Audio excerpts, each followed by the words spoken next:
They forgot my birthday. Not late, not busy. Forgot.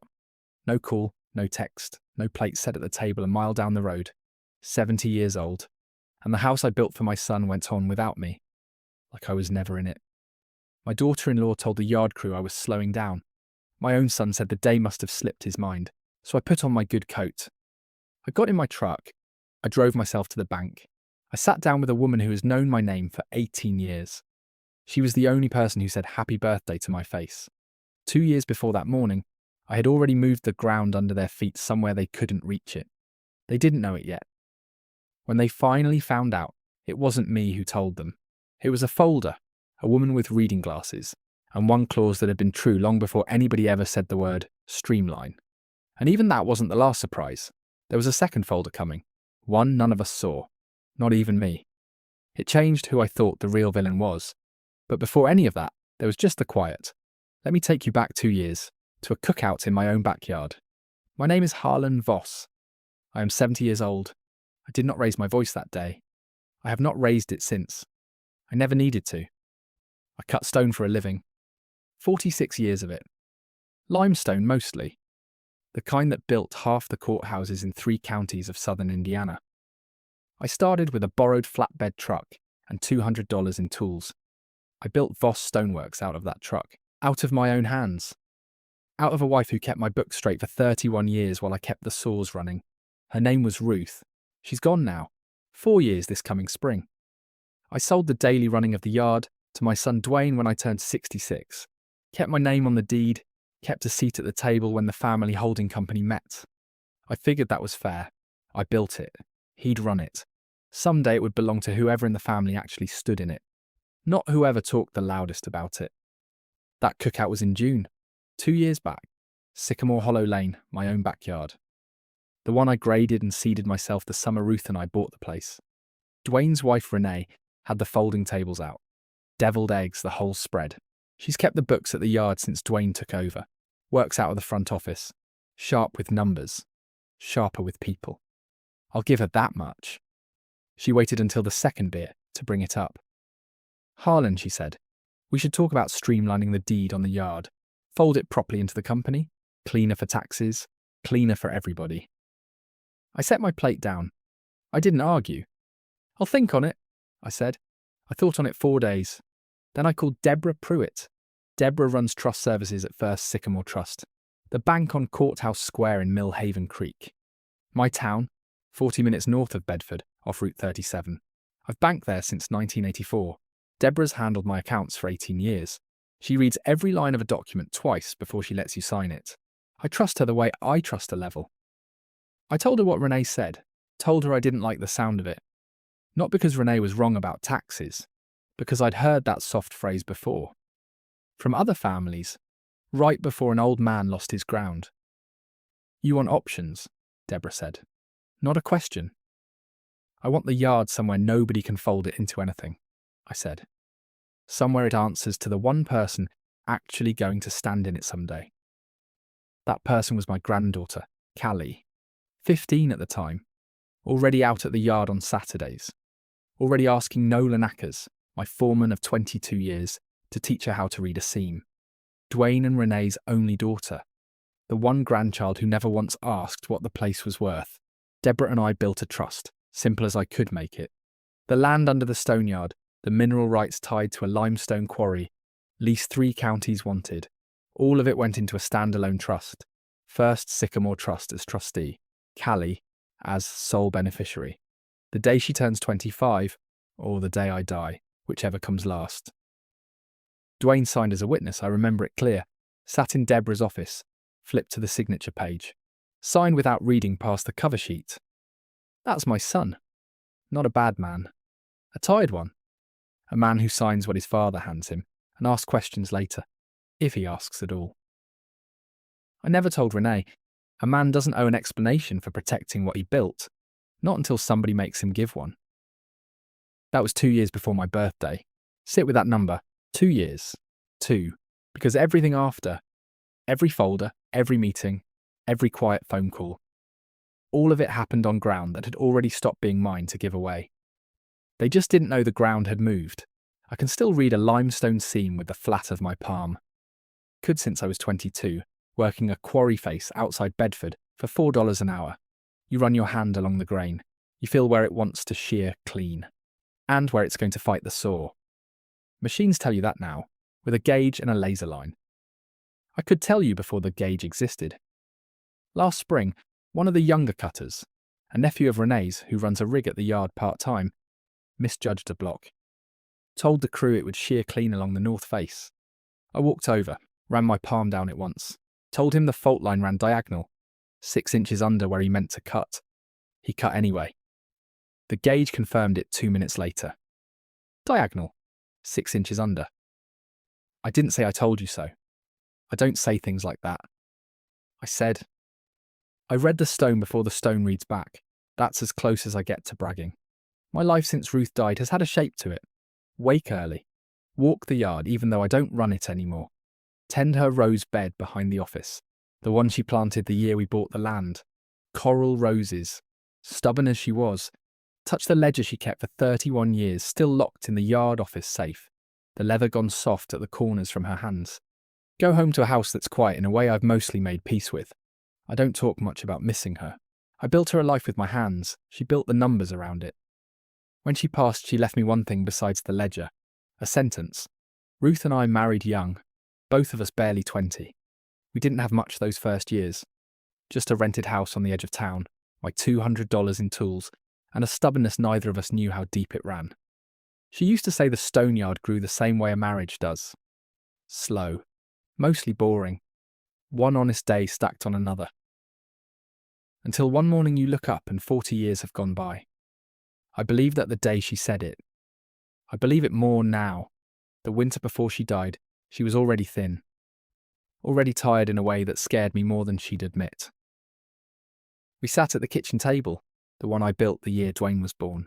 She said out of nowhere, plain and quiet. Don't hand the yard to whoever talks the loudest at Sunday dinner, Harlan. Hand it to whoever's still standing in it when everyone else has gone home.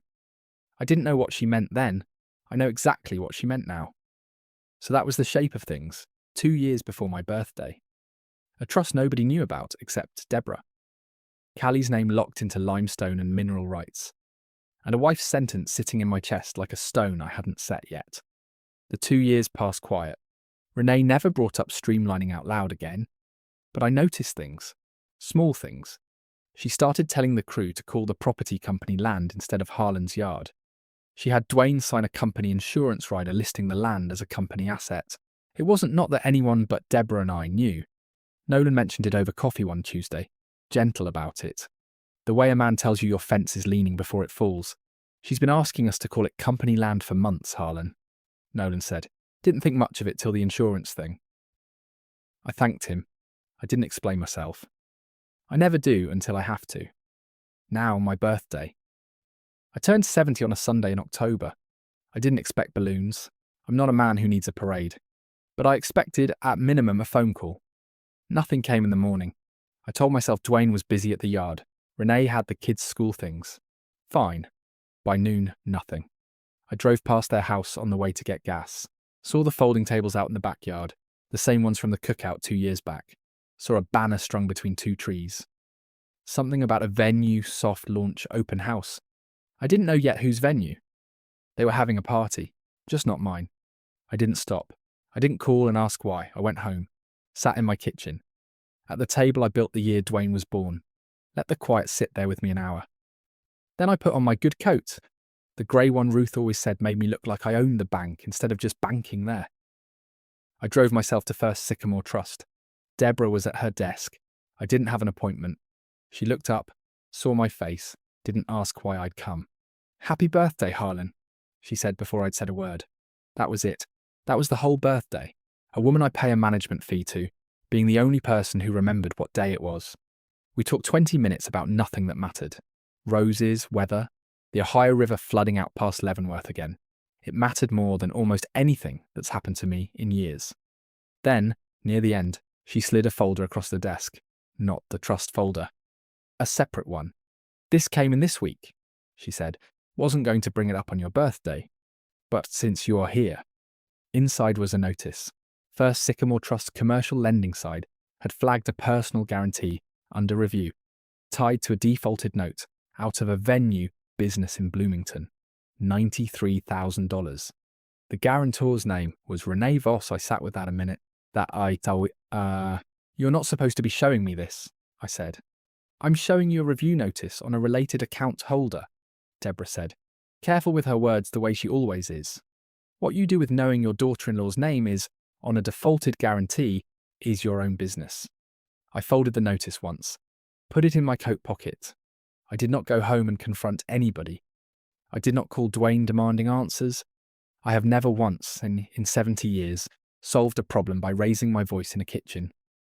I went home, fed the dog, went to bed on my own birthday, alone in a quiet house. I did not feel sorry for myself. Self-pity is a debt I decided long ago never to carry. The next morning I called Nolan, asked him to meet me at the yard office an hour before the crew came in. The yard office safe holds 3 things that matter to me: the company's real operating documents, which Deborah and I review twice a year, a small fireproof box with Ruth's wedding ring and her father's pocket watch, and her ledger, 31 years of handwritten numbers, columns so straight you'd think she used a ruler for everyone. Nolan and I went through it slow. The way you check a load-bearing wall before you trust it. Mostly Ruth's careful hand. Invoices, payroll, the year we bought the second saw. But tucked into the back cover, in an envelope I'd never opened, sat a folded bank statement. Not Ruth's. Recent. This year. Named an account I didn't recognise. The account belonged to Renee. The statement showed a personal guarantee line, $93,000. The same figure Deborah showed me the day before, along with monthly transfers. Small ones, 400 here, 600 there. Moving from Renee's personal account into her sister's venue business account for the better part of a year. Nolan whistled low, set the paper down. That's not company money, is it, Harlan? He said. No, I said. That's fear money. People move fear money quiet, hoping nobody counts it. I didn't know yet how that statement had gotten into Ruth's ledger box.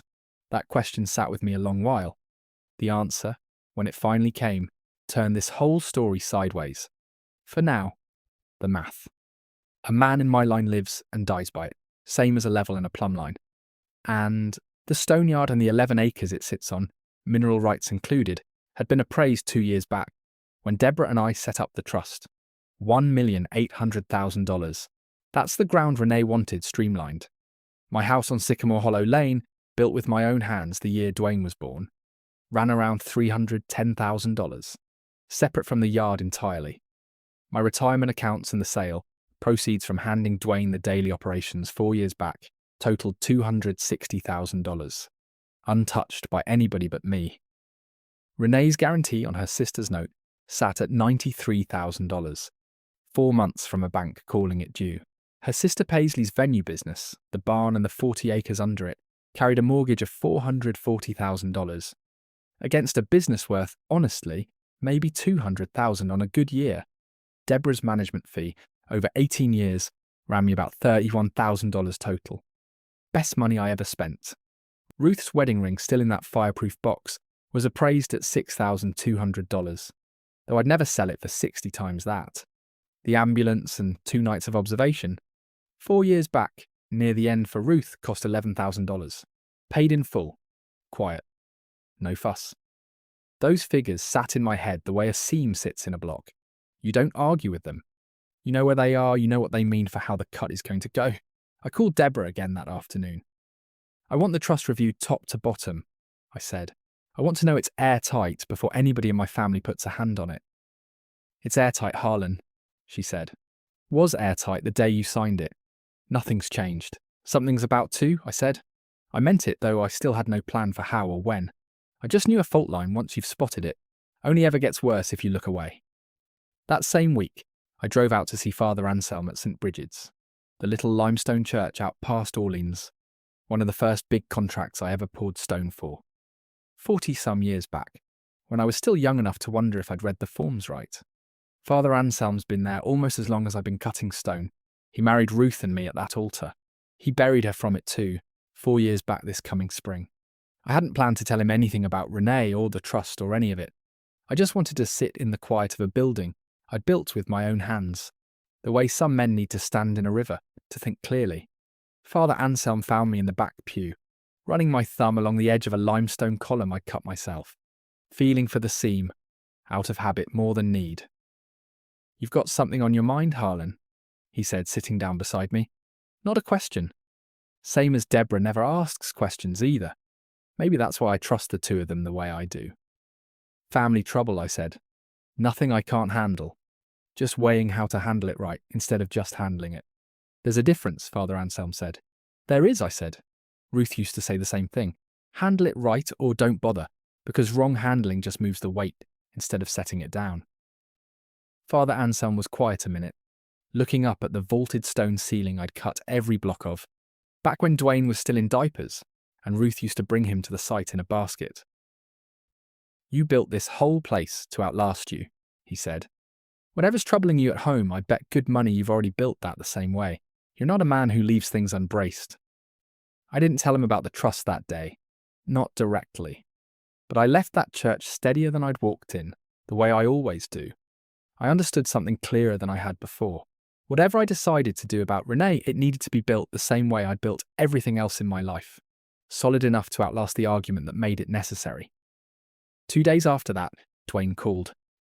I could hear the yard's compressor running behind him. "Dad, sorry about, the birthday thing. It slipped. Renee had Paisley's open house that weekend. It was a lot going on." "It's all right," I said. It wasn't. But a man doesn't build a house by hammering every nail with his whole arm. "You doing anything for it this week? We could do dinner Thursday." "Sure," I said. "Thursday's fine. I want you to notice something here. It's the shape my whole life has taken since Ruth passed. I don't demand apologies. I don't ask people to feel as bad as I feel. I just watch what they do next.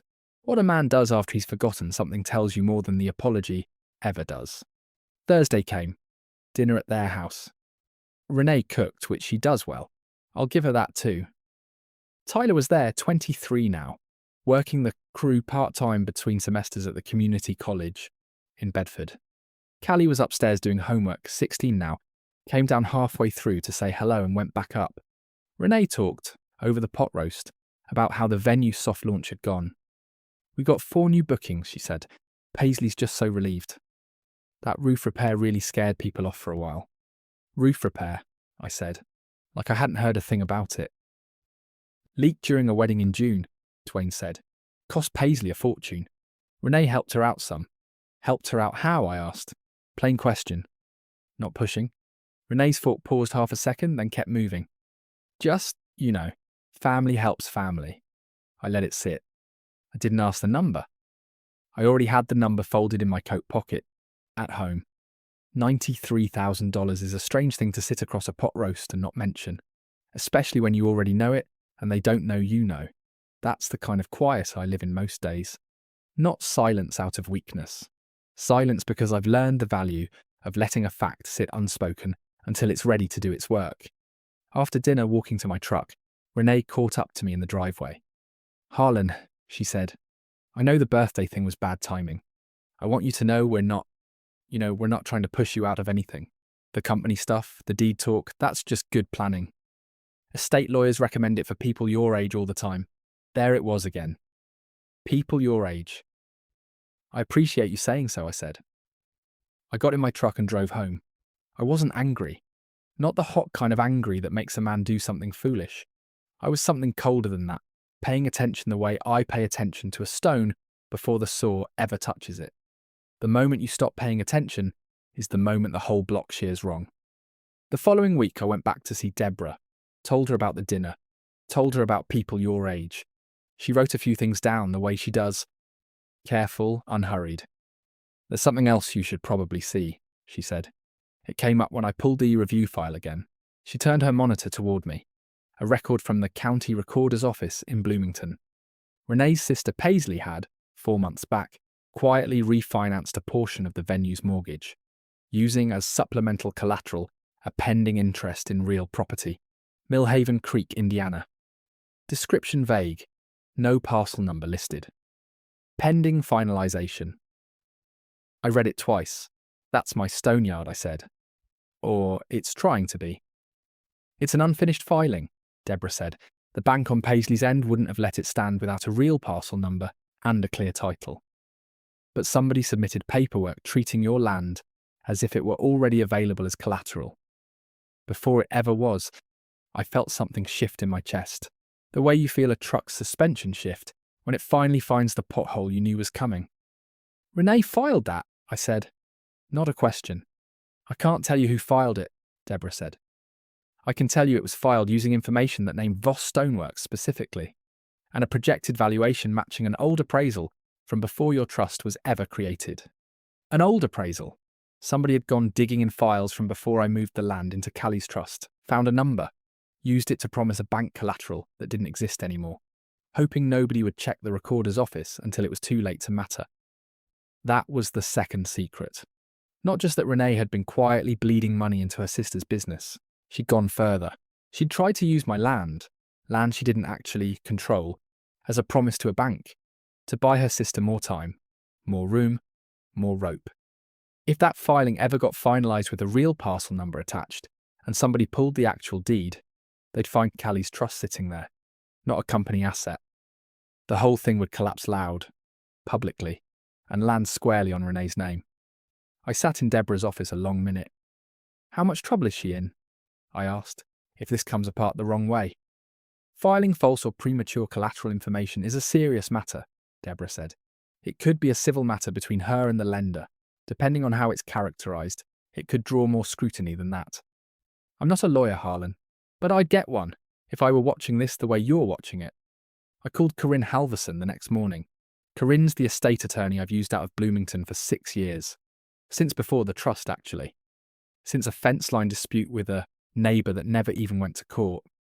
Because Corinne wrote one letter and the neighbour backed off inside a week. I trust lawyers about as much as I trust anybody who isn't Deborah. Cautiously. But Corinne's earned more than most.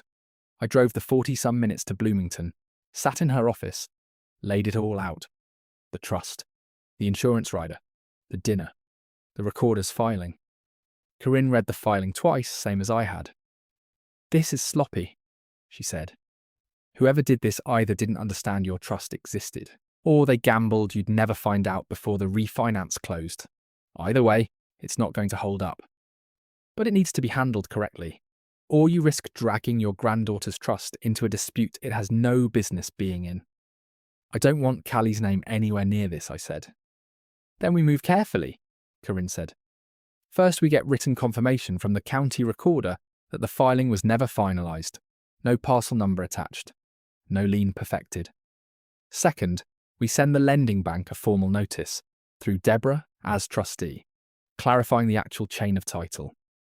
Third, and this is the part you need to think hard about, Harlan, do you want this handled quietly, bank to bank, lawyer to lawyer, or do you want your family to know together exactly what's been done?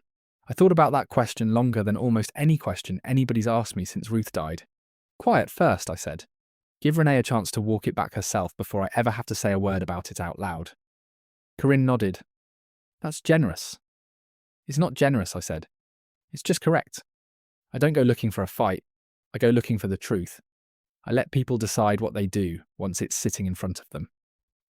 Corinne sent the notice. 2 weeks passed. The recorder confirmed in writing the filing had never been finalised. No lien perfected. No parcel number ever attached. Which meant, legally, nothing had actually touched my land yet. It had been a gamble. It hadn't paid off. Not because Renee got caught, because the system itself hadn't moved fast enough to let her finish it. That should have been the end of it. A quiet correction. A closed door. Except 2 things happened almost at once. Together they turned this from a family misunderstanding into something I had to answer in front of everybody. The first thing. Renee found out somehow that Corinne's notice had gone to the bank. I still don't fully know how she found out. Not until later. But she called me that same evening, her voice different than I'd ever heard it. Did you send a lawyer after Paisley's loan, she said. No hello. I sent a lawyer to correct a filing that used my land without my knowledge, I said. Calm. Even. You could have just asked me, she said. You could have just talked to me. I did talk to you, I said. At dinner, I asked how you helped your sister. You told me family helps family. You didn't mention my name was on the paperwork. Silence on the line, a long moment. It wasn't supposed to matter, she finally said. It was never going to actually close against your land. It was just a placeholder, a bridge, until the company restructuring went through and it was clean. Renee, I said, there was never going to be a restructuring. Not of that yard. Not since before you ever brought it up at that cookout. I heard her breath catch on the other end. What does that mean? She said. I didn't tell her yet. Not on the phone. Some things you say to a person's face, or you don't say them at all. We'll talk, I said. Soon. The second thing that happened, the same week, was worse in a different way. It's the part of this story I still think about more than almost anything else. Nolan called me early on a Tuesday before the cruise shift. Harlan, he said, you need to come down to the yard office. There's something in Ruth's ledger box you should see. I found it going back through it again, double-checking like you asked. I drove down. Nolan had the ledger open on the workbench, the same page we'd looked at before, the folded bank statement sitting beside it. But under that statement, in the very back of the envelope, was a second piece of paper. Smaller, older, a note handwritten. Not Ruth's hand, Renee's hand, dated 3 years back. Before the cookout, before any of the streamlining talk, before I'd even thought about the trust. A short note addressed to nobody. The kind of thing a person writes to themselves when they're trying to talk themselves into something. It read, Paisley needs help. Dwayne's dad has more land than he'll ever use. If it ever comes into the company, that solves everything. Just have to be patient.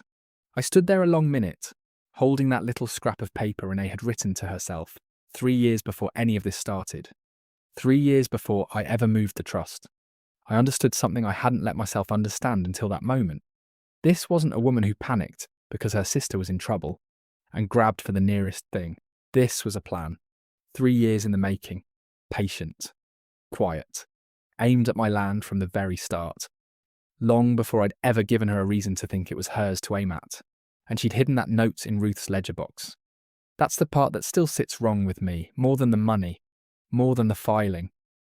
Somebody, and I still didn't know for certain, who, had gone into the one place in my life that held nothing but my late wife's handwriting, and used it to hide something.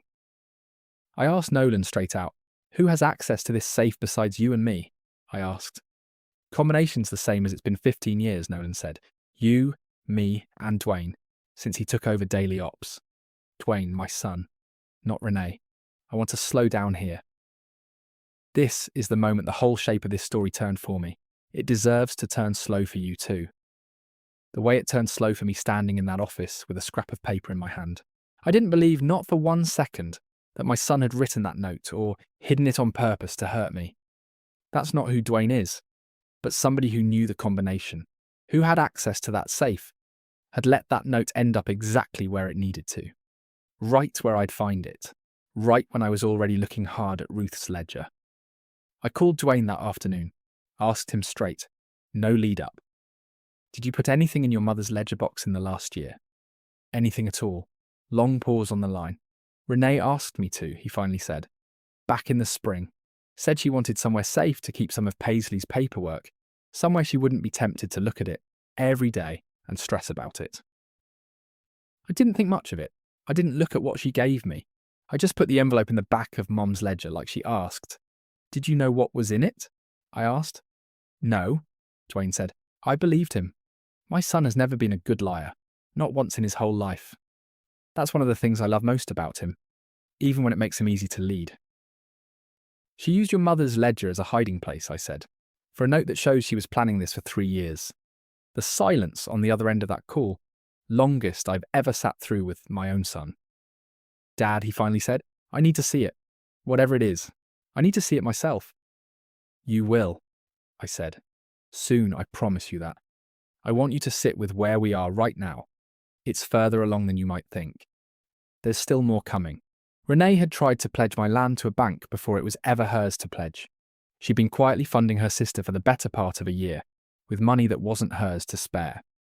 And now there was proof in her own hand that all of it had been planned 3 full years before that cookout, hidden inside the one object in my life I trusted completely, my late wife's ledger.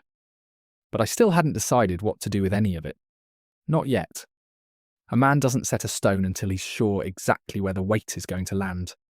Corinne called 2 days later with the last piece I needed. The bank in Bloomington, once it received the recorder's confirmation, opened its own internal review of Paisley's file. Standard procedure whenever a supplemental collateral claim turns out to be unfounded. That review, Corinne told me, was likely to widen into a look at Renee's original guarantee itself, given the questionable filing tied to her name.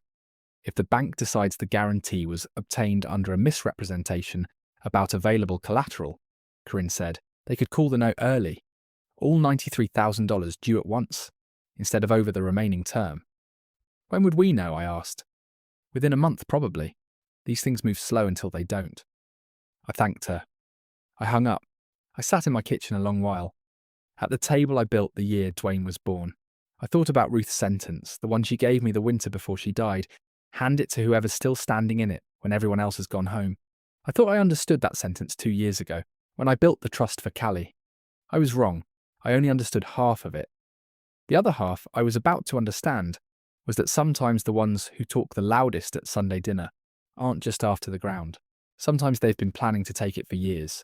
Quiet, patient, hiding their planning inside the things you trust most. You don't find out how far back it goes until you finally stop and look. I did not call that meeting yet. Here's why. A man my age has learned that the biggest mistakes come from moving too fast on a fact you haven't finished checking. I still didn't know exactly how deep Renee's planning ran. A note dated 3 years back tells you intent. It doesn't tell you everything that grew out of that intent since. So before I called anybody together, I spent 3 more weeks doing the one thing I've always been good at, checking the work before I trust it. The first thing I checked was Callie. My granddaughter is 16 now, sharp as a new blade. She'd been coming to the yard on Saturdays for 2 years without once asking what any of it was worth. I never told her about the trust. Deborah and I agreed early on that a girl that age doesn't need that weight, knowing she's the answer to a family fight nobody's told her is even happening. But I needed to know if Renee had ever tried to get to her directly, tried to shape how she thought about the yard before she was old enough to understand what she stood to inherit. I asked Callie straight, one Saturday afternoon, sitting on upturned crates behind the office. Coffee for me, a soda for her. Has your mother ever talked to you about the yard? About who it belongs to? Or who it's going to belong to? Callie thought about it a long minute. The kind of pause that tells you she's actually turning the question over instead of just answering fast. She said once that Grandpa's yard would probably end up part of Dad's company someday, Callie said. I didn't think much of it. Why? No reason yet, I said. You know how to read a fault line in a limestone block. You've shown me 4 times, Callie said. Half a smile. Show me again, I said. We walked over to a block Nolan had set aside from the morning's cut. She ran her palm down it slow, the way I'd taught her. She found the seam a half second before I would have pointed it out to her myself. That's the granddaughter Ruth's sentence was talking about, though Ruth never lived to meet her, still standing in it when everyone else has gone home. I watched Callie's hand on that stone, and I knew, plainer than any folder ever told me, that I built the trust for the right person. I didn't tell her about the trust that day either. Some things a person should learn when they are old enough that the knowing doesn't change how they carry themselves. I wanted Callie to keep coming to the yard because she loved the stone, not because she knew she'd own it. The second thing I checked was Tyler. Tyler's 23, Renee and Dwayne's older boy, working the crew part-time between semesters. I'd always liked Tyler. Quiet kid, works hard, doesn't complain about the early mornings the way some of the younger cutters do. I caught him alone one afternoon, loading a delivery truck, and asked him something I probably should have asked weeks earlier. Your mum ever talk business around the house? Company stuff, the yard, any of that? Tyler set down the crate he was carrying, looked at me careful, the way a young man looks at his grandfather when he suspects the question isn't really about what it sounds like. She talks about Aunt Paisley's venue a lot, Tyler said. Money stuff mostly. I try not to listen too close. It stresses Mom out, and I don't like seeing her stressed. She ever mentioned my yard in connection with the venue? Tyler went quiet a second. She said something once, maybe a year ago, about how the yard would probably end up covering some of Aunt Paisley's debt eventually. Once things got, her word was streamlined. I didn't think much of it, figured it was just Mom worrying out loud. A year ago, that lined up with when the insurance rider first appeared, roughly with when the filing in Bloomington must have first been drafted. Renee hadn't just been quietly funding her sister, she'd been talking about my land, inside her own house, in front of her own son, as if it were already spoken for. I thanked Tyler, told him it wasn't anything he needed to worry about. Went back to my truck feeling the weight of the whole thing settle a little heavier than before. The next thing I looked at wasn't a person exactly, but it might as well have been. It explained a piece of Renee I'd never fully understood in 11 years of her being married into this family. Renee's mother, Sandra Kessler, lives 40 minutes east of Millhaven Creek, in a town called Fairdale. I'd met her maybe a dozen times over the years, at weddings, at a christening, at Thanksgiving twice when the families combined. Sandra's the kind of woman who talks in dollar figures, the way some people talk about the weather. Always circling back to what things cost, what things are worth, what a smart person would have done differently. I remembered, sitting with it that week, a comment Sandra made at Tyler's high school graduation party, years back. One I hadn't thought twice about at the time. She'd looked out at my yard, visible from the back porch of Dwayne and Renee's house. Said, to nobody in particular, that land's worth more sitting empty than it is with all that equipment cluttering it up. Somebody ought to develop it properly someday. I hadn't thought much of it then, an old woman making conversation. But sitting with everything I now knew, I understood that comment differently.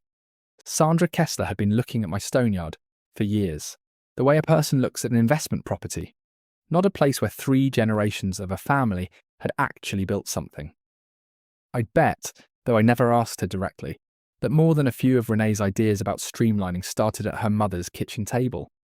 Long before that cookout ever happened in my own backyard, I never confronted Sandra. That wasn't my fight to have, not directly. But it helped me understand something about Renee, something closer to sympathy than I expected to feel in the middle of all this. She hadn't invented the idea that old men's land exists mainly to be reorganised for younger people's convenience. She'd grown up hearing it, the same casual way she now said it herself, and she'd married into a family that gave her, for the first time, an actual old man's land, close enough to reach for. That didn't excuse what she'd done, but it helped me hold the whole thing a little more like a fact and a little less like a wound. At 70 years old, that's usually the only way a man manages to stay calm enough to handle a problem correctly instead of just angrily. The third thing I checked, and this was the hardest one, was myself. I sat down with Deborah one more time and asked her a question I'd been avoiding. Is there any way Renee could still get at that land? I asked, even with the trust in place. Any hole I haven't thought of? Deborah pulled the trust documents. Read through them slow. The way she reads everything.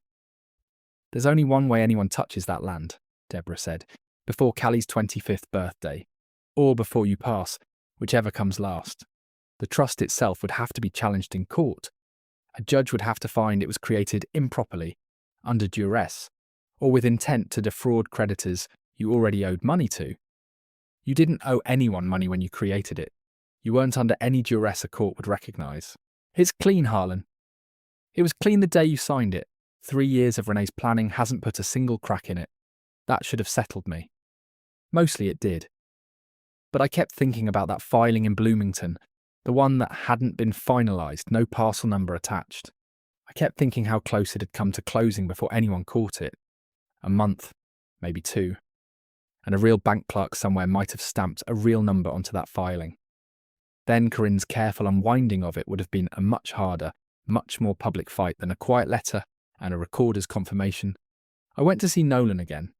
This time not about the ledger, about something that had been nagging at me since the day we found that note.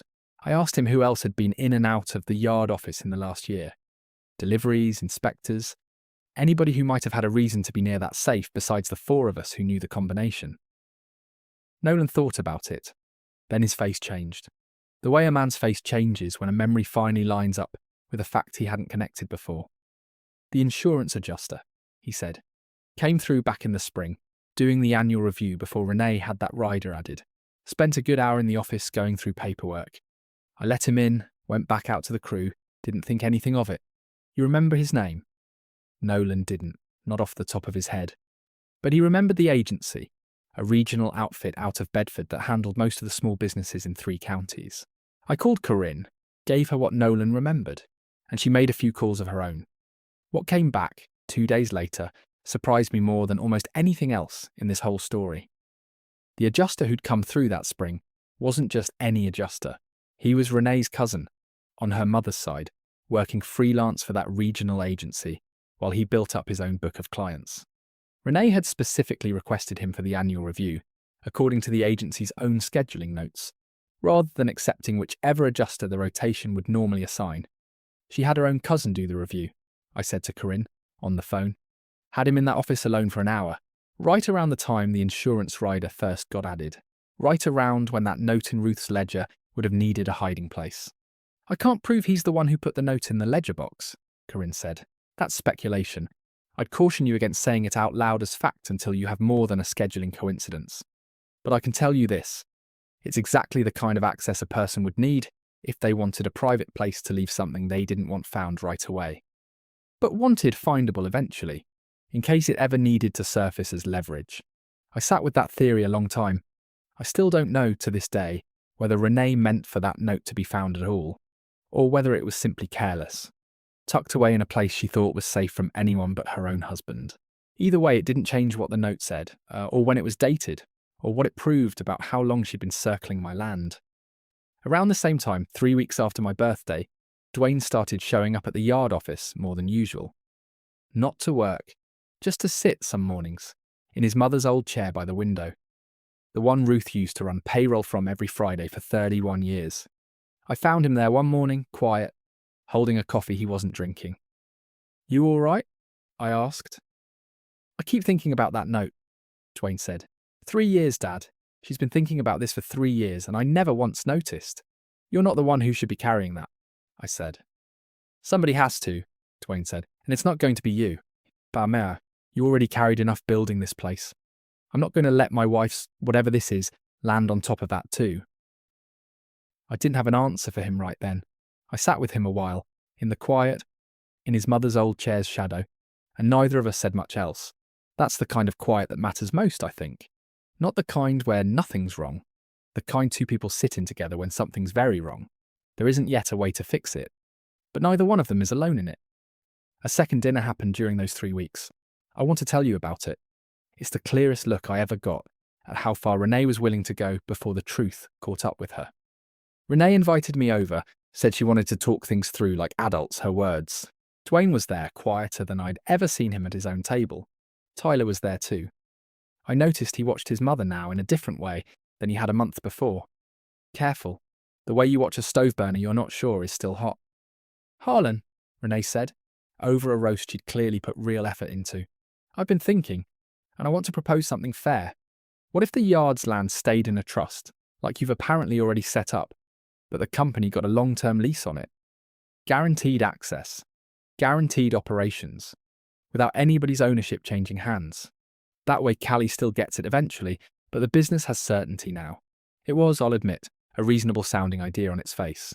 The kind of thing a person proposes when they're trying to look like they've made peace with losing, while quietly hoping to still get something out of the loss. "That's an interesting thought," I said. "Why the sudden change of heart about the deed folding into the company?" "I just want what's best for the family," Renee said. "For everybody." "Renee," I said, "I know about the filing in Bloomington, the one with no parcel number, using my land as collateral for Paisley's refinance, submitted 4 months ago." The table went still. Dwayne set his fork down. "I don't know what you're talking about," Renee said, but her voice had a catch in it I hadn't heard before, not even during the first dinner. "I think you do," I said. "Quiet, even. And I think you should consider very carefully what you say next. I'm not asking you a question I don't already know the answer to. I'm asking you a question to see whether you'll tell me the truth." Renee didn't answer. She set her own fork down, looked at her plate a long moment.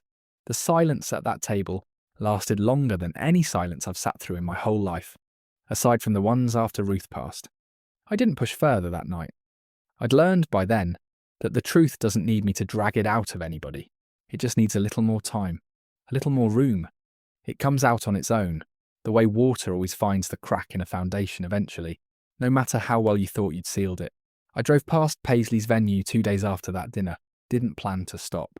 But her truck was in the gravel lot, and something in me, maybe 70 years of never leaving a fault line unchecked, made me pull in.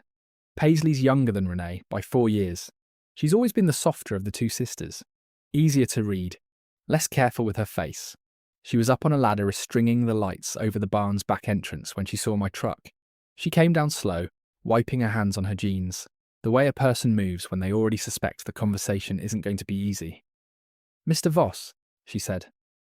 Always called me that. Never Harlan, even after 11 years of family gatherings. "Paisley," I said. "Got a minute?"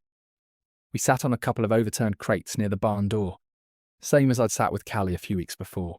I found myself thinking how much of my life, these past few weeks, had happened on overturned crates instead of at proper tables. "I know about the 93,000, I said. "Plain. No lead up. I know about the filing that used my land as collateral, before it was ever anybody's to offer. I'm not here to yell at you. I want to understand how deep this runs. On your end." Paisley's shoulders dropped, like she'd been carrying something a long while and was relieved in a strange way to finally set part of it down. "Renee's been helping me for almost a year," she said. I didn't ask her to guarantee the note.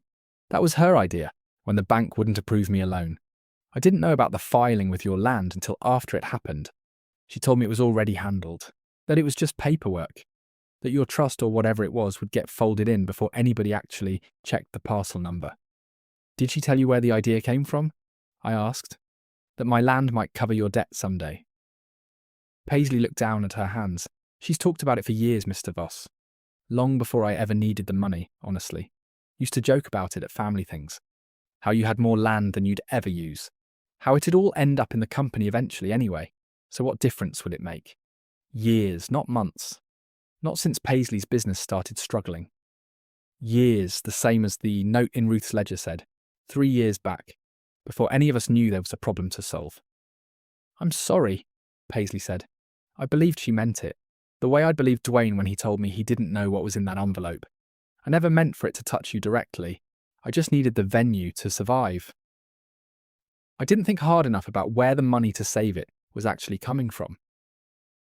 I sat with her a while longer, not saying much. Before I left, I told her one thing I meant plainly. "None of this is your fault to carry alone," I said. "But you should know, whatever happens next, it's not going to be quiet forever. The bank's already looking harder than either of you probably wanted them to." I drove home from that gravel lot with a fuller picture than I'd had before. Renee hadn't been reacting to a crisis. She'd built the crisis's solution years before the crisis even needed solving. The way you might pour a foundation for a house you haven't designed yet, just because you already know, someday you're going to want somewhere to put it. I called Nolan the next morning and asked him to walk the north boundary of the yard property with me. The old fence line that marks where the quarry lease starts. Something we hadn't walked together in years. I don't know exactly why I wanted to do it that week. Maybe I just needed to stand on the actual ground, the real dirt and stone of it, while everything else in this story was happening on paper. We walked it slow, a Saturday morning, frost still on the low grass. Nolan's worked that yard 22 years. He's the only man alive besides me who remembers where every marker post sits without needing a survey map. "You've built something here, Harlan," Nolan said, "somewhere along that fence line. Whatever happens with the family, that's not going anywhere. The stone doesn't care whose name is on a piece of paper in Bloomington." "No," I said, "but the people standing on it do. That's the part that's always been harder than the stone." We walked the rest of that fence line quiet. That walk did more for me than any lawyer's phone call. It reminded me what I was actually protecting, not a number on an appraisal. A place Ruth and I built together, board by board, cut by cut. It was always meant to end up with somebody who'd stand in it long after I was gone, not somebody who'd sell it out from under a name that never should have been on it in the first place. That same week, Deborah called with one more piece of the picture. The kind of fact that doesn't change the outcome, but changes how a man understands everything that came before it. "I pulled the full history on that insurance rider," she said, "the one listing your land as a company asset. It was added 11 months ago, same month, near as I can tell, that Renee's cousin did that adjuster review in the yard office. 11 months, not 3 years like the note, but close enough to the timeline that it told me something. The 3-year-old note was the seed. The insurance rider, 11 months back, was the first real root the seed put down. Once Paisley's business started actually struggling, and Renee needed something more solid than a private wish written on a scrap of paper, There's an itemized invoice tied to that adjuster's visit too, Deborah said. Standard review fee, $600, paid by the company.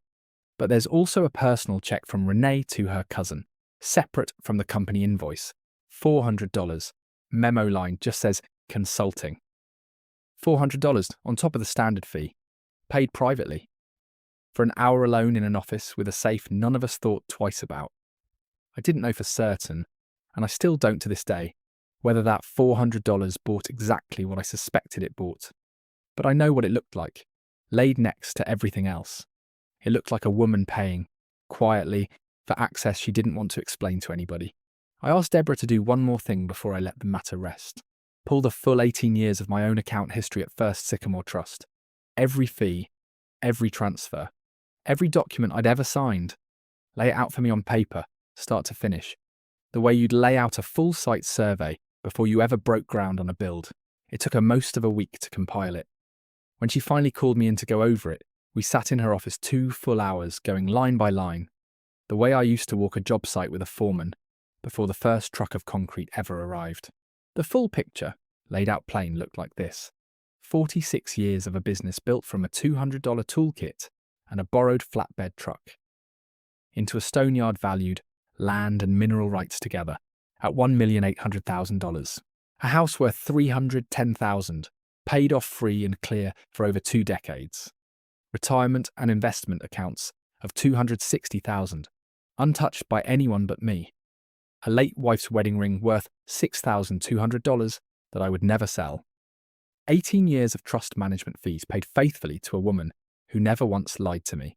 $31,000 total. A foreman of 22 years, paid honest wages every week, whose loyalty was worth more than any figure could capture. A granddaughter's education fund, quietly funded over the years at $4,000 annually. $28,000 total by the time of that meeting. Meant to cover trade school or college, without anyone in the family ever being told where the money came from. Against all of that sat Renee's $93,000 guarantee, her sister's $440,000 mortgage on a business worth less than half that, an insurance rider that would have cost the company $12,000 a year to insure land it didn't own, and a $400 consulting payment to a cousin that bought an hour alone with my late wife's ledger. "You've built something that doesn't need saving, Harlan," Deborah said, closing the folder at the end of those 2 hours. "What you're actually deciding is whether to let somebody else's fear cost her the family's trust." "That's not my decision to make for her," I said. "It's hers. I'm just going to make sure the truth's sitting where everybody can see it. Plain. The way Ruth always wanted it, laid out." That conversation with Deborah settled something in me that even the fence walk with Nolan hadn't fully settled. I wasn't building a case to destroy Renee. I was finishing a foundation I'd started pouring 2 years earlier. A foundation, once it's cured properly, doesn't care whether the people standing on it later approve of how it was poured. It only cares whether it holds. By that point, I had more than enough to be certain of the broad shape of things. Renee had planned this for years. She'd tried to pledge my land before it was hers. She'd hidden proof of her planning inside my late wife's ledger, possibly with paid help getting access to do it. Her own sister confirmed the plan went back years, not months. But I still didn't have everything nailed down to the last detail. A man who cuts stone for a living knows the difference between a fact you can build on and a suspicion you're still testing. I decided that week that what I had was enough, not because I was in a hurry, because Ruth's sentence had been sitting in my chest for 2 years by then, and I finally understood the whole of it. Not just the half I'd understood when I built the trust. Hand it to whoever's still standing in it when everyone else has gone home. Renee had never once, in all these years, stood in that yard the way Callie did every Saturday. She'd stood near it. She'd talked about it. She'd planned around it. But she'd never once run her palm down a block of limestone and felt where it wanted to shear clean. That's the difference Ruth was trying to tell me about all those years ago. I hadn't fully understood it until I watched Renee's face across 2 dinner tables, never once asking about the stone itself, only ever asking about what the stone was worth. Before I called Corinne to set the final meeting, I did one more thing. It's the thing I'm proudest of in this whole story. Prouder than any folder, any filing, any figure Deborah ever put in front of me. I drove to Dwayne's house alone, on a Wednesday evening, while Renee was at Paisley's venue helping with a booking. I sat with my son at his own kitchen table. Not mine this time, and I told him everything, start to finish. The trust, the note, the filing. Paisley's confirmation that Renee had talked about my land for years, before any of it was true. I didn't leave anything out. My son had earned the whole picture, not a version softened to spare his feelings. Dwayne listened without interrupting, the way I'd taught him to listen at the yard, watching a cut before you judge it.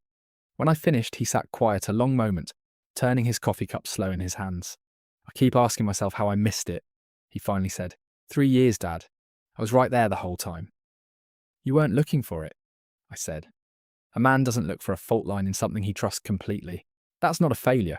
That's just what trust costs sometimes. What happens to us, Dwayne asked, after the meeting. Me and Renee. I didn't have a clean answer for that question. I didn't pretend to. That's not my call to make. It never was. I can't tell you that, I said. That's between you and her. It's going to take longer than one meeting to sort out. But I'll tell you what I told your mother. The year before she got sick, when we had our own hard year, and I wasn't sure we'd make it through. A marriage isn't broken because it has a bad year. It's broken if the two people in it decide the truth is more dangerous than staying together. Honestly, that's Renee's choice to make now. Same as it was ever mine and your mother's. Dwayne nodded slow. Something in his face settled. Not all the way, but enough that I could see the shape of the man underneath. The tired one who'd been signing whatever was put in front of him for years, no questions asked. I want to be at that meeting, Dwayne said. Not on her side. Not really on yours either. Not like it's a war. I just want to be there when it's said out loud so I can start deciding what I actually think, instead of what I've been told to think for 13 years. That's exactly where I want you, I said. I left his house that night lighter than I'd felt since my own birthday. For the first time in this whole ordeal, I wasn't just protecting a piece of land. I was watching my son start to stand up straight again. On his own, without me having to hold him up. The way I'd been quietly holding up more of his life than either of us had ever said out loud. The next morning I drove to see Deborah one final time before the meeting. Just the two of us. To make sure every document I'd need was in order and copied properly. You look different today, Harlan, she said, sliding the folder across her desk toward me. Lighter somehow, for a man about to sit through what you're about to sit through. I think I finally understand my wife's advice, I said. All the way through, not just the half of it. Which half were you missing? Deborah asked. I always thought she meant protect the ground for whoever earns it, I said. But she meant something bigger than the ground. She meant, don't spend your last years holding up people who never learn to stand on their own. Let the ones who can stand, stand. Let the rest find their own footing, or don't. But stop carrying weight that was never yours to carry forever. Deborah didn't say anything for a moment. Then she nodded, the way she does when a client finally says something she agrees with completely. Your wife sounds like she was a smart woman, she said. She was the smartest person I ever built anything with, I said, including this trust. It was her sentence that built it, long before I ever wrote a word of the paperwork. I drove home that night and called Corinne first thing the next morning.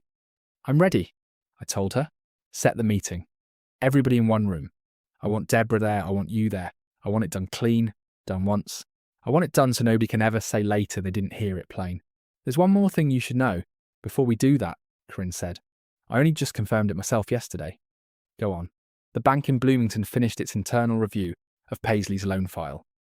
Given the unfounded collateral filing. Given a pattern of irregular transfers into the business account. One's Renee's own guarantee documents never disclosed. The bank has flagged the entire guarantee for a compliance referral. That's a formal step.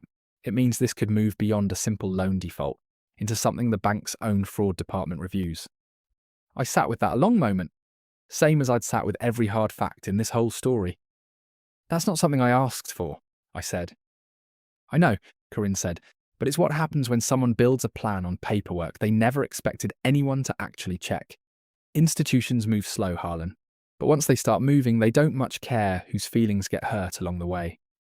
I called Deborah and Corinne both and told them I was ready. I wanted the family together. One room, everybody who needed to hear it. Not to punish anyone. To set the truth down where it belonged once plainly, so nobody could pretend afterward they hadn't heard it clearly. Renee, it turned out, had already been planning her own meeting, before I ever called mine. She wanted to push the deed transfer forward before the bank review could finish, before I could organise anything of my own.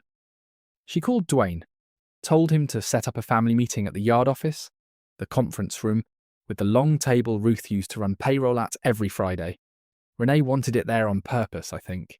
Wanted to feel like she was already standing on company ground. One last time, before the ground gave way under her for good.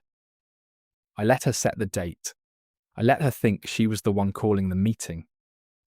In the 10 days between setting that date and the meeting itself, 2 more things happened that I want to tell you about. They're the reason I walked into that conference room as settled as I did. Instead of anxious, the way a lesser prepared man might have been. The first was Callie. Renee, sensing something was building in the family, even if she didn't know exactly what, tried one evening to get ahead of it through her daughter. She sat Callie down at their kitchen table, told her, gently, that sometimes grown-ups disagree about business things. Whatever Grandpa says about the yard, it doesn't mean anybody's trying to hurt him. Callie, 16, sharp as a new blade, asked her mother a question. It caught Renee off guard entirely. "Is this about who owns the yard?" Callie asked. "Because Grandpa already told me a while back it's going to be mine someday." I didn't know that was a secret. I hadn't told Callie that, not directly, not in those words, but somewhere in 2 years of Saturdays, watching me tend Ruth's rose bed, watching me stand a little differently in that yard than anywhere else, she'd put it together. Enough of the shape of things, on her own, to say it plain, without anybody handing her the paperwork. Renee called me that same night.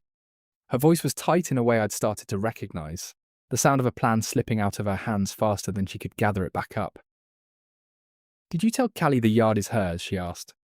"I never told her anything," I said. "She figured it out on her own.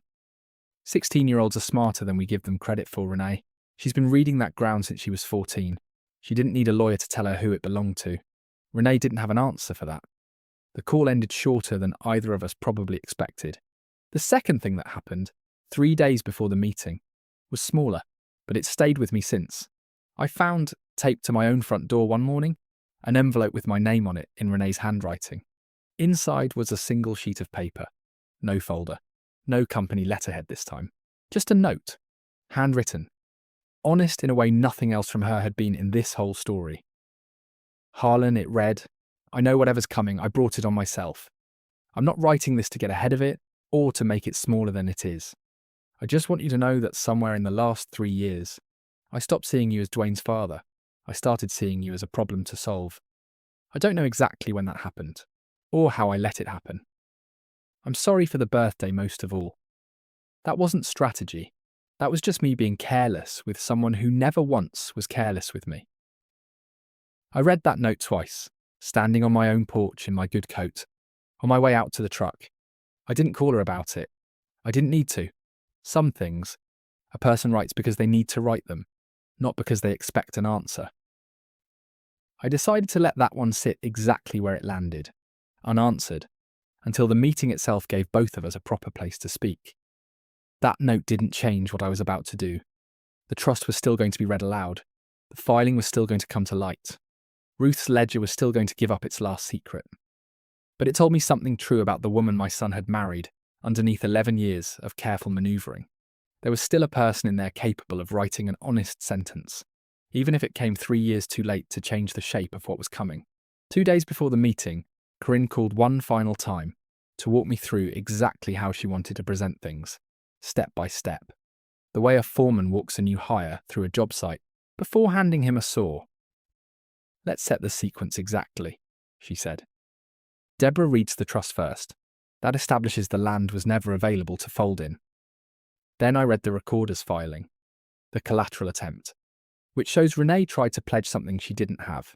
Then, only if it feels right in the room, you produce the note yourself. That's the piece that turns this from a mistake into a plan. You should be the one holding it when it lands, not one of us." "And the bank's compliance referral?" I asked. "Where does that fit?" "I'll hold that until after the note," Corinne said. "Let the room absorb the planning first. The institutional consequence should land last, so nobody in that room can tell themselves it was just an overreaction on your part." By the time I mention the bank, they'll already know why the bank's involved. We went over the numbers one more time too, the way Corinne likes to. A lawyer who doesn't know the exact figures. Cold is a lawyer who loses a room the moment somebody asks a hard question. The trust. $1,800,000 in land and mineral rights, untouched for 2 years.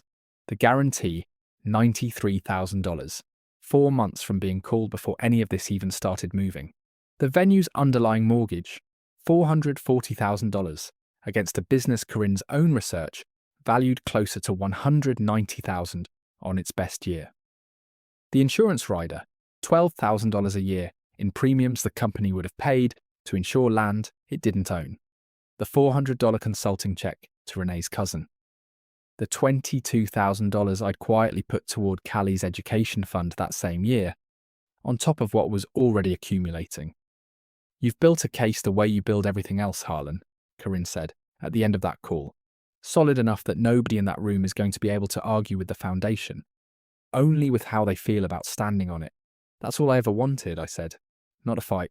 Just a floor everybody has to stand on the same way. The night before that meeting, I didn't sleep much. Not from worry. From a kind of stillness I hadn't felt in years. The same stillness I remember from the night before I poured the foundation on my very first big contract. 40 years back. A church out past Orleans, Indiana. I was young enough to wonder if I'd built the forms right. Old enough already to know the only way to find out was to pour the concrete and watch what held. I got up before dawn, same as always. Walked the yard in the dark, the way I have most mornings since Ruth died. Touched the ledger in the safe, one more time. Read her sentence off the inside cover, where I'd copied it in my own hand years ago. Right after she said it to me at the kitchen table. Hand it to whoever's still standing in it when everyone else has gone home. I thought about Callie, 16, out there every Saturday, running her palm down blocks of stone because she loved the feel of it. Not because anybody had ever told her what it was worth. I thought about Dwayne, tired for 13 years, in a way I hadn't fully understood until he sat across from me and asked what would happen to his marriage. I thought about Ruth, 31 years of straight columns in a ledger, and a sentence that had taken me 2 years to understand the whole of. And I thought about Renee, standing in that yard so rarely, over 11 years of marriage into this family, that I honestly could not remember it. Not one time she'd asked to learn how to read a seam. I sat at my kitchen table a while longer, in the dark with just the stove light on. I pulled out the actual trust document itself, the copy Deborah had given me the day we signed it 2 years back. I hadn't read it start to finish in a long time. Most of it is the kind of language lawyers write, careful and dry, clause after clause. But near the end, there's a short section Deborah let me write myself. A personal statement of intent. The only part of the whole document in my own words instead of legal language. I remember writing every line of it at this same kitchen table 2 years ago. It reads, I am establishing this trust because my late wife, Ruth Ellen Voss, told me before she died something important.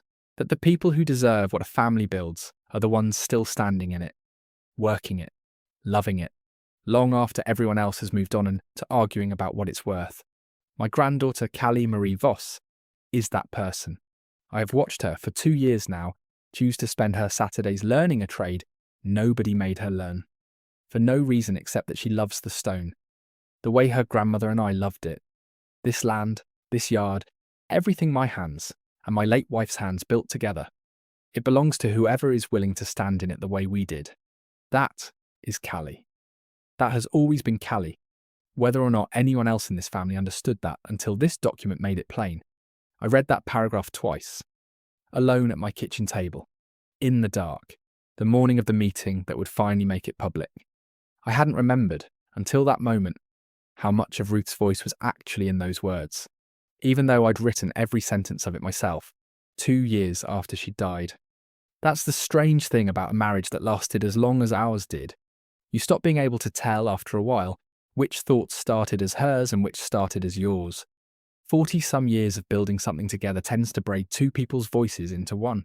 I folded that document back into its envelope. Careful, the way Ruth used to fold the payroll checks before she sealed them. I put it in my coat pocket next to the small scrap of paper Nolan and I had found in her ledger box. 2 pieces of paper, one written in hope 2 years back, one written in fear 3 years back. both of them about to sit on the same table in front of the same family. I got dressed in my good coat, the grey one, not because I needed to look a certain way for anybody, because Ruth picked that coat out the last winter she was well enough to go shopping with me. Some mornings wearing it feels like she's still walking beside me into the hard rooms.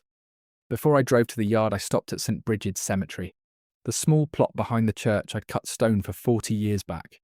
Ruth's buried under a headstone I carved myself. Limestone. Plain. Her name and dates and one line underneath that I chose alone the week after she passed.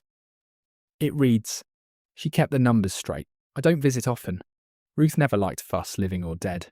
She'd have told me not to waste a morning standing over a stone when there was work to do. But that morning, I wanted 5 minutes with her. Before I walked into a room and did something she'd built the foundation for, 2 years before either of us knew it would be needed. "I finally understand the whole sentence," I told her, out loud, alone in the cold.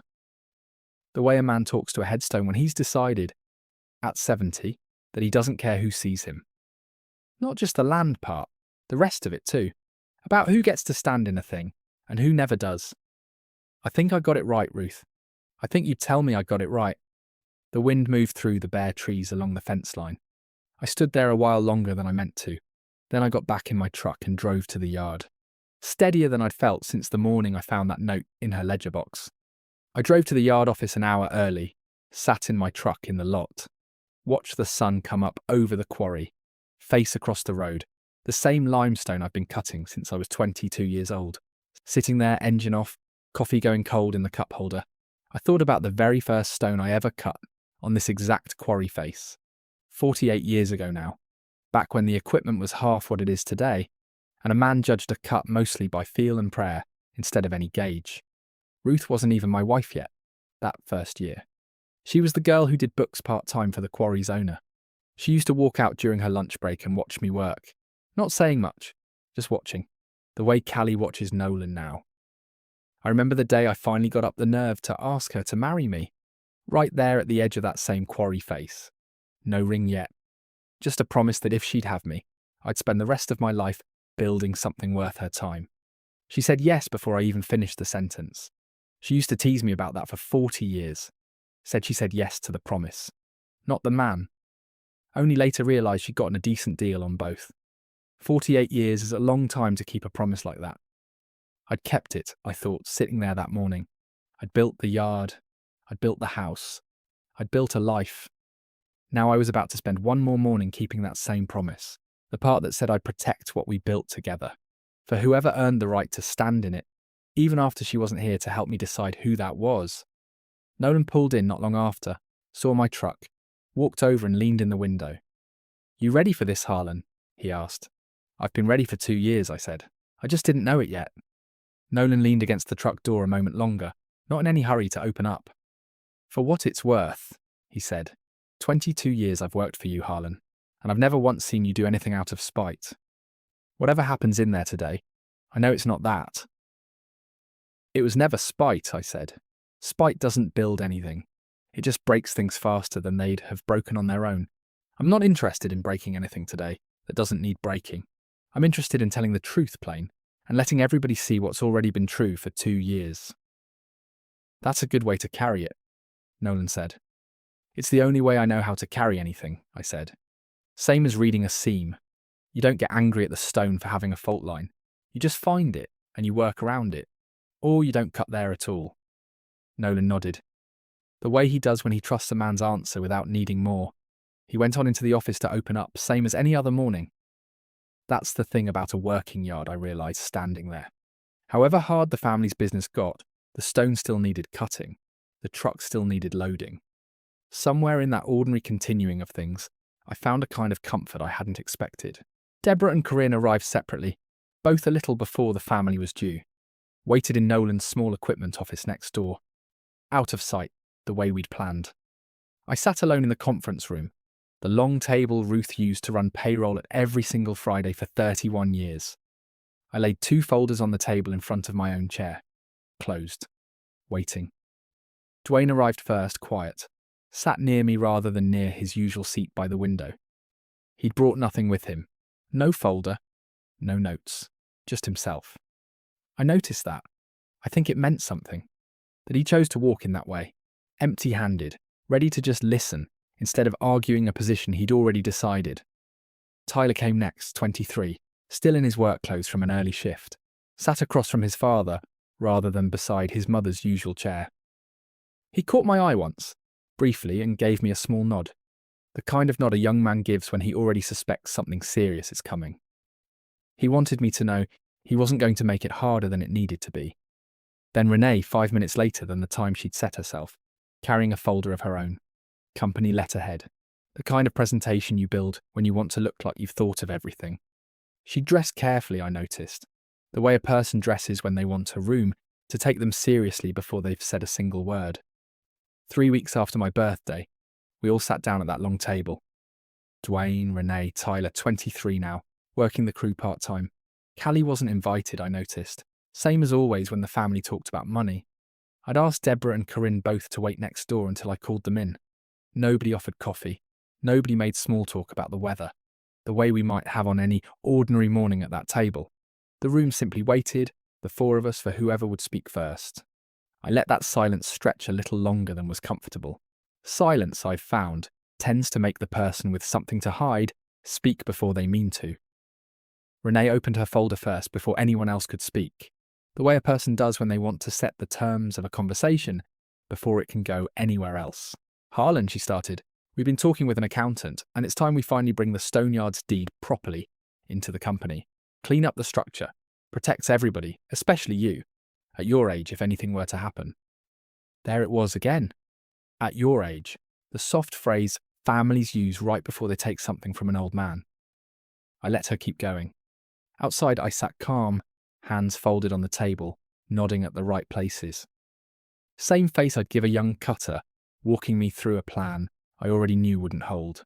Inside, I was doing what I've always done best, checking her numbers against the ones I already had, matching every word she said against the notes in my coat pocket. The filing, Corinne had already unwound, the $93,000 she still hadn't once said out loud. An accountant recommended this, Renee said, purely for tax efficiency. It has nothing to do with anything else going on. Nothing else going on. I turned that phrase over in my head while she kept talking. A woman sitting across a table from her husband's father. 3 weeks after a birthday, she'd let pass without a word, telling him there was nothing else going on, while a fraud referral sat one phone call away from landing on her own name. She talked about liability, about estate planning, about simplifying things for Dwayne down the road, so he wouldn't have to deal with any confusion later.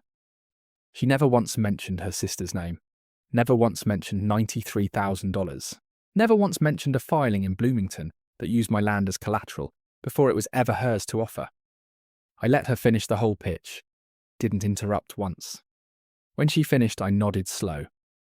The way I nod at a young cutter explaining why he thinks a block will shear clean when I already know it won't. That's a fine pitch, I said. Before anybody votes on anything, I asked a couple of people to join us. I got up, opened the door. Deborah walked in first, one folder in hand, unremarkable looking. Corinne came in behind her, a second folder thicker. Renee's face did something small and fast that she covered quick. Deborah sat, set her folder on the table, didn't open it yet. Harlan asked me to confirm something for the family, she said, about the ownership status of the Stoneyards land and mineral rights. She opened it. 2 years ago, Harlan established an irrevocable trust naming Callie Voss as sole beneficiary, funded with the full acreage and mineral rights of the Voss Stoneworks property. First Sycamore Trust serves as trustee. Dwayne signed as a witness to that filing. She turned the page so the table could see it. The land has not been Harlan's alone, or the company's or anybody's default into anything, for 2 years. The room went quiet, a way I've only felt a handful of times in my whole life. Dwayne looked at his own signature on the witness line and went pale. I don't think he'd remembered signing it, let alone understood what it said. That's not, Renee started. That's not possible. We've had the insurance rider listing it as company property for months. The rider is incorrect, Deborah said, plain as reading a weather report off the radio. It should be corrected.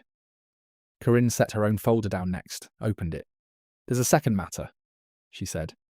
A filing with the county recorder in Bloomington, submitted 4 months ago. listing this Stoneyard property as pending collateral against a mortgage refinance for Paisley's venue business. No parcel number was ever attached. It was never finalised, but it was submitted using information specific to this property, and a valuation figure that predates the trust. Dwayne's head turned slow toward his wife. "You tried to put Dad's land up as collateral," he said. Not a question. Before any of this deed-folding conversation even happened at that cookout. Renee's mouth opened. Nothing came for a second. I reached into my coat pocket. The same grey coat Ruth used to say made me look like I owned the bank. Set one more thing on the table. The small scrap of paper Nolan and I had found in Ruth's ledger box. "This is dated 3 years ago," I said. Quiet. Even. Before the trust. Before the cookout. Before any of it. Corinne read it aloud, since it was easiest coming from someone whose voice wasn't shaking with anything. "Paisley needs help. Dwayne's dad has more land than he'll ever use. If it ever comes into the company, that solves everything. Just have to be patient." I watched Renee's face while those words landed. I've cut enough stone in my life to know the exact moment a fault line finally gives, the half second before the whole block comes away clean. Or wrong. 3 years, Dwayne said, still looking at his wife. "You've been planning this for 3 years. And you hid the note in my mother's ledger." "I didn't," Renee started, then stopped because there wasn't a version of that sentence that ended anywhere true. Tyler, 23, sitting quiet the whole meeting, finally spoke. "Mum, is that your handwriting?" She didn't answer him. She didn't have to. Everybody at that table already knew. Renee finally found her voice, though it came out smaller than the voice she'd walked in with. "I was trying to protect this family," she said. "Paisley would have lost everything. I thought, once it was all one company, one family, it wouldn't matter whose name was on what. We'd all be taken care of. You don't get to decide that for me," I said. Quiet. Even. You don't get to decide it for Callie either, and she's the one whose name is actually on that land. "She's 16, Renee said. "She doesn't even know what any of this is worth." "No," I said, "she doesn't. And that's exactly why it's hers. She's the only one at this table who's never once asked me what the yard is worth." Corinne set one more paper on the table. The last one. I hadn't planned for this piece to land exactly here, but institutions have their own clock, and sometimes that clock rings at the moment it rings, whether a man's ready for it or not. "There's one final matter," Corinne said. "The bank handling Paisley's refinance completed its compliance review yesterday afternoon. Given the unfounded collateral filing and the undisclosed transfers on the guarantee, they've referred the file to their fraud examination unit. Renee, you'll likely be contacted within the week." The colour went out of Renee's face, the way it does when a man realises, mid-cut, that the saw's already through the block. No calling the cut back. "Fraud examination," Dwayne repeated, like the words didn't fit in his mouth right. "It doesn't mean charges," Corinne said. Careful the way she always is. "It means the bank has to review whether the guarantee was obtained under false pretenses. That's a civil and regulatory process. Not automatically a criminal one. But it is serious, it will take time. It will require honesty from everyone, starting now." Renee put her hands flat on the table, the way a person does when they need something solid to hold on to. "I never meant to hurt you," she said, looking at me now, not at Dwayne. "I convinced myself it wasn't really hurting you, that you had more than you'd ever use, that it was just sitting there." "It was never just sitting there," I said. "It was 46 years of my hands and 31 years of my wife's. It was always going to end up with whoever earned the right to stand in it. You never once asked to learn how to stand in it, Renee. You only ever asked what it was worth." Nobody said anything for a long moment after that. Tyler looked at his mother like he was seeing her clear for the first time in a while. Dwayne looked at his own hands, folded on the table, the way I taught him to look at a problem he didn't yet know how to solve. I didn't gloat. I sat there with my coffee, the same as I'd sat with Deborah on my birthday. I let the room do what rooms do when the truth finally gets set down on a table, in front of everybody who needed to hear it. "I think," I said, "we should adjourn. Pick this back up once everyone's had time to actually read what's in front of them. Decide honestly what they want to do next." Nobody argued. Renee gathered her folder, her hands not quite steady, and left first. Tyler followed a minute later, quiet without looking back.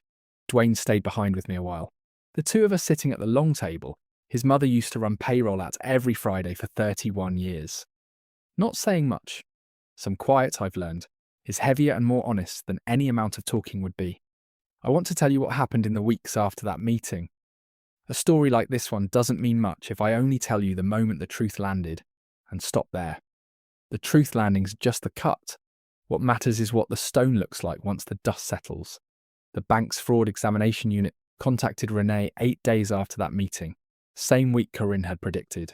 It wasn't the criminal proceeding some families might fear, but it was serious enough. The examination found the filing had been submitted using a valuation Renee obtained from her cousin, the adjuster. She'd asked him for an informal figure months before his official spring review. Information he wasn't authorised to share, and she wasn't authorised to use. The bank didn't press for prosecution, but it did permanently bar Renee from any future guarantee or collateral arrangement with that institution. It required full, immediate repayment structuring on the existing note. No more quiet monthly transfers propping up a business that couldn't yet stand on its own. Paisley's venue survived in the end, but not the way Renee had planned. Paisley refinanced through a smaller regional lender at a higher rate using her own name only, a payment plan that actually matched what the business could support. It's a smaller operation now, fewer weddings, more of the stringlit little ceremonies that first made it special before anybody started dreaming about scale. Last I heard, Paisley was doing fine, standing on her own 2 feet, in a business size to what she can actually carry. She's called me twice since, on her own, just to talk. Not about money. Renee's cousin, the adjuster, lost his position with the regional agency once the informal valuation issue came to light during the bank's review. Sharing confidential appraisal information for a family member's private benefit violated the terms of his own licensing.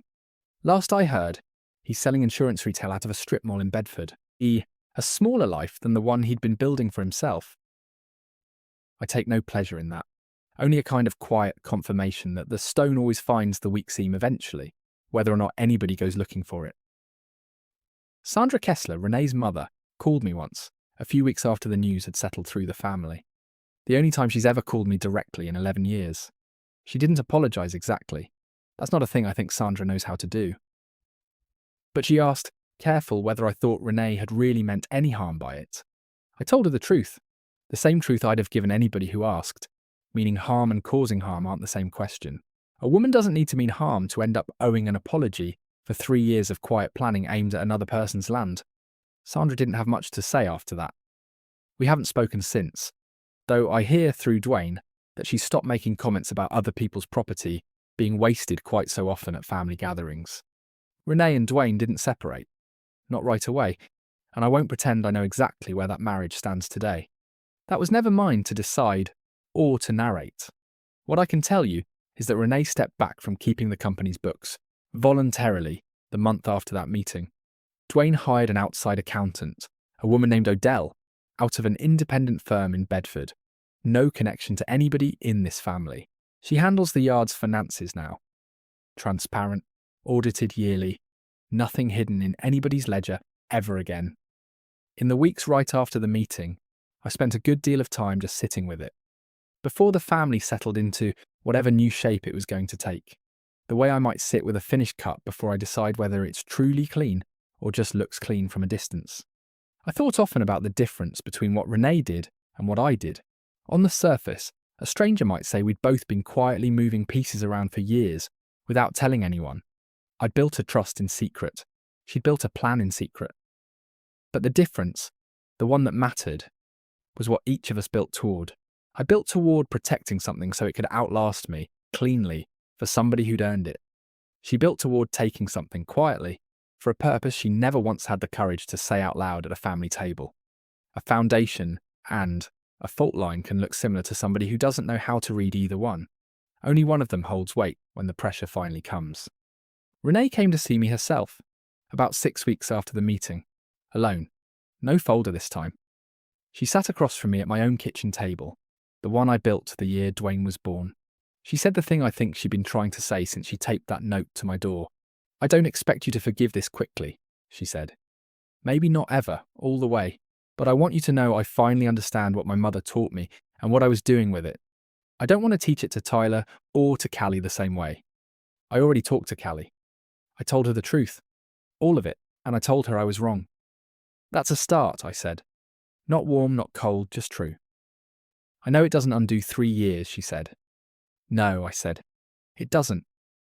But most things worth doing don't undo what came before them. They just decide what comes after. I didn't offer her forgiveness that day. And here's why, because it matters. Forgiveness, real forgiveness, isn't a thing you hand somebody because they finally said sorry in a kitchen.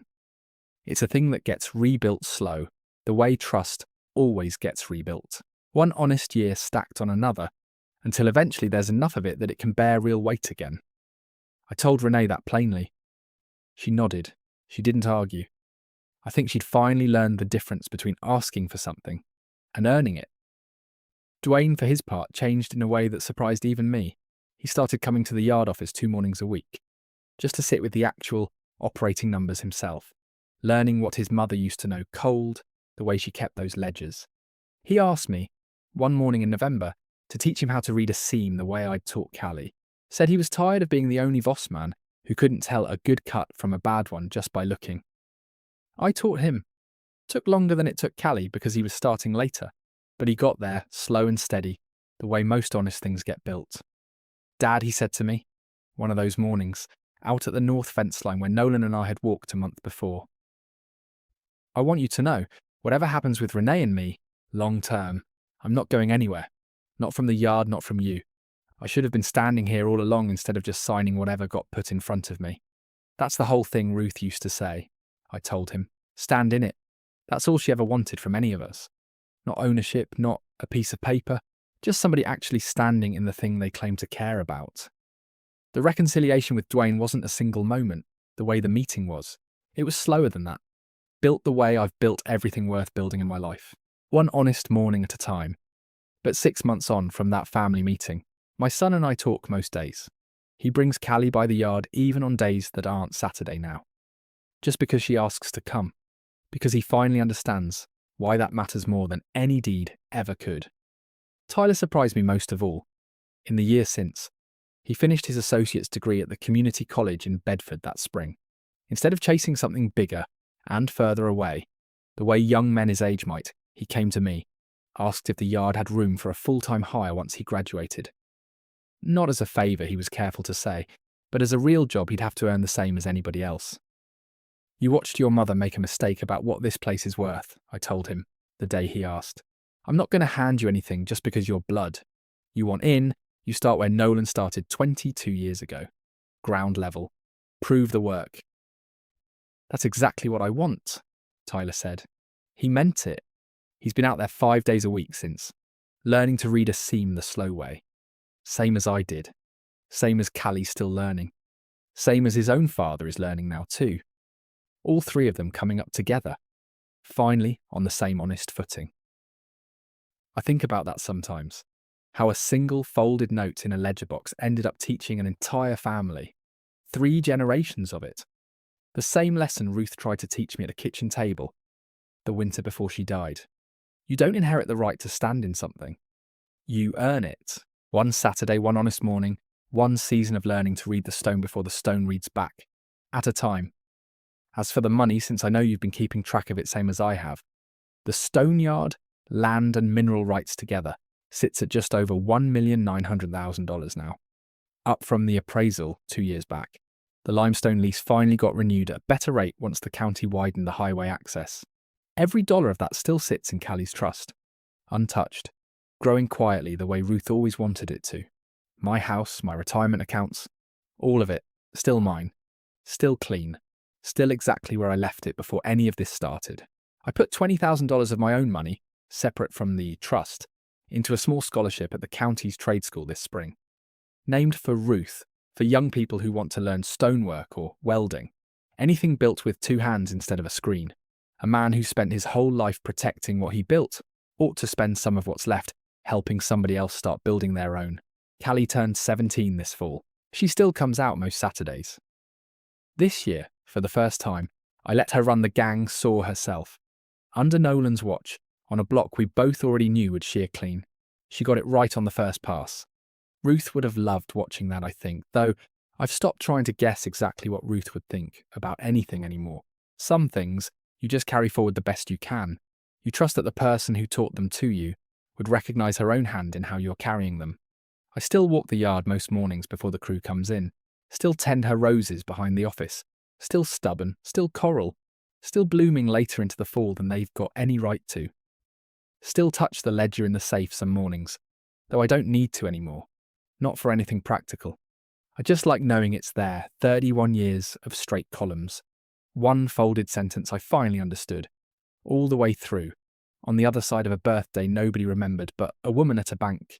Deborah retired from the bank this past spring, 62 years old, after 38 years in trust services, the last 18 of them managing my accounts specifically.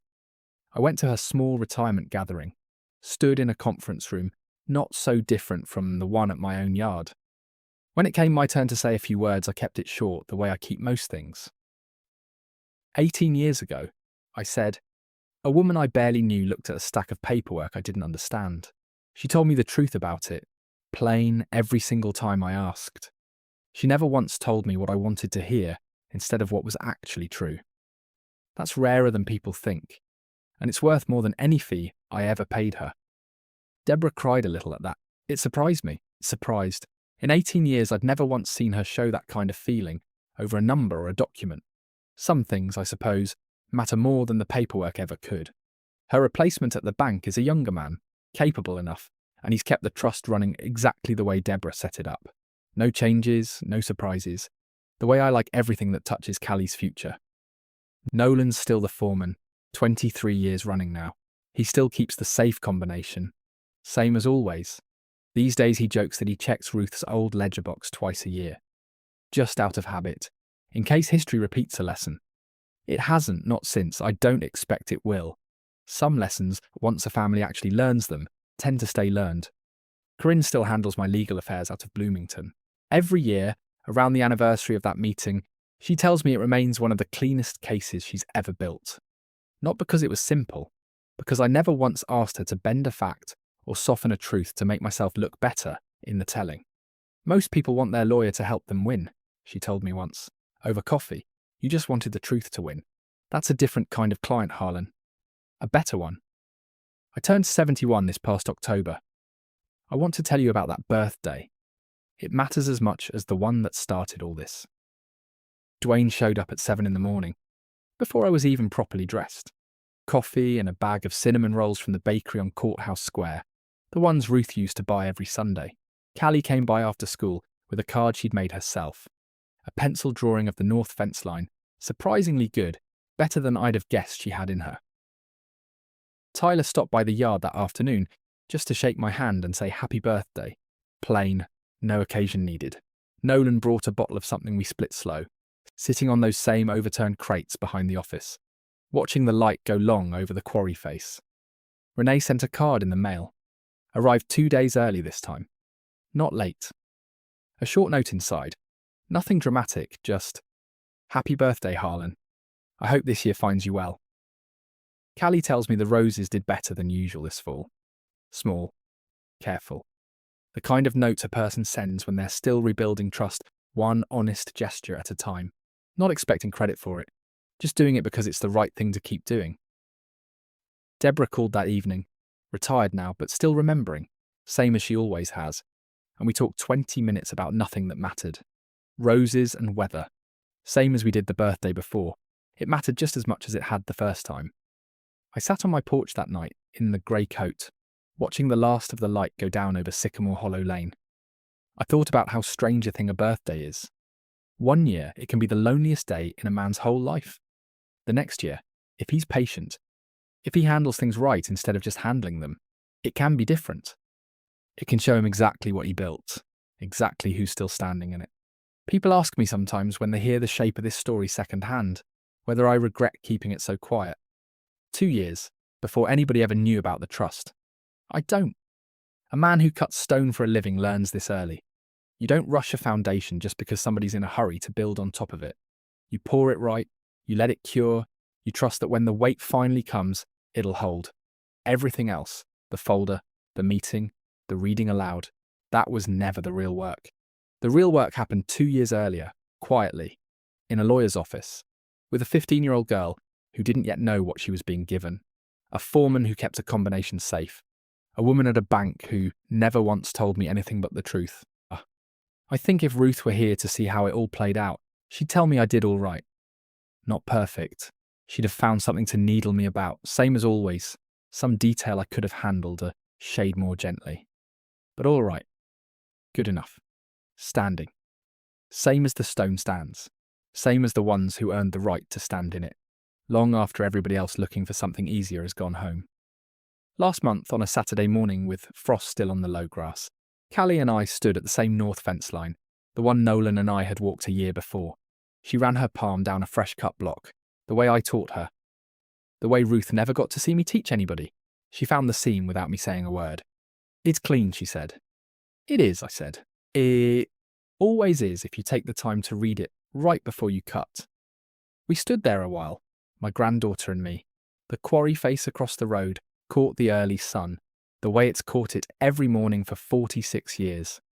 I thought about Ruth's sentence one last time. The whole of it finally plain and settled in my chest like a stone set exactly where it belongs. Hand it to whoever's still standing in it when everyone else has gone home. Callie was still standing in it. So was I. That was always going to be enough.